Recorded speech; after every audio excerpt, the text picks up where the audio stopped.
To me, diversity means being able to and wanting to include a variety of people. For example, in the workplace, you want these people to have different races and ethnicities and genders.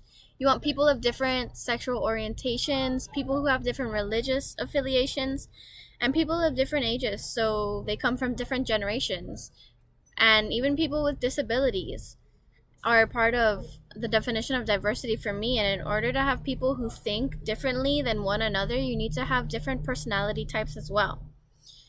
The main difference between diversity and inclusion is that in the workplace or in a school or wherever, you can have diversity by having people look different or have different beliefs. But if you don't include these people's ideas into your workplace or empower them and listen to their different ideas and implement them as well, then all you're doing is showing that you have a diverse workplace. And it doesn't mean anything unless you implement it. If you can show that you're including their ideas and their beliefs and you're respecting them. When you're representing a place of inclusion, you need to show that people's worth and dignity is being respected and it's being recognized. And a place that promotes inclusiveness should value the practices and the beliefs and the talents of its diverse people. For the short film Identity, it related to the trailer I watched, which was Mean Girls, because they both represent a group of people or a person who is putting on a facade or putting on a mask to say, like, to fit in with a certain group of people. And it's not really till the end of having this facade or taking off this mask that they realized they never needed to wear the mask and able to identify with others.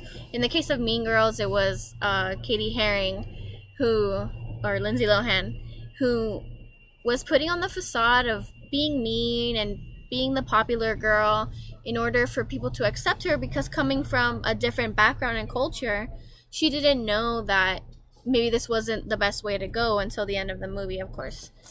Um, a way that Plato's allegory of the cave connected to the topic of diversity and inclusion is that when the slaves were shackled and forced to stare at the wall and only be able to view the flickering shadow of the people who passed by behind them, it represented a really severe and limited experience and a limited knowledge of the outside world or the world behind them. That kind of goes hand in hand with lacking diversity, because if you don't have diversity somewhere, then you're not going to be able to experience different things. You're only going to think in one type of way, and different people's ideas, and you won't see things in a different light as you would when you are surrounded by people of different backgrounds and cultures who have other ways of thinking than you do. That also suggests that anybody who doesn't want to include diversity in their life or their workplace is letting themselves remain ignorant to other people's ideals.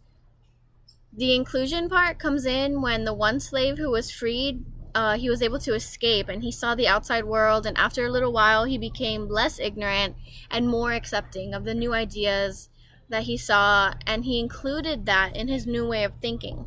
So that's where the inclusive part comes in, is being able to accept new ideas and new diversity, and implementing them in your own lifestyle. And when he went back to try to explain the other two slaves how the outside world was and that they were missing out on all the new ideas and things that he faced, like, they didn't believe him and they didn't want to hear because they were ignorant and they wanted to remain ignorant. And they were, because they were set in stone on their non-diverse and non-inclusive ways. So thank you.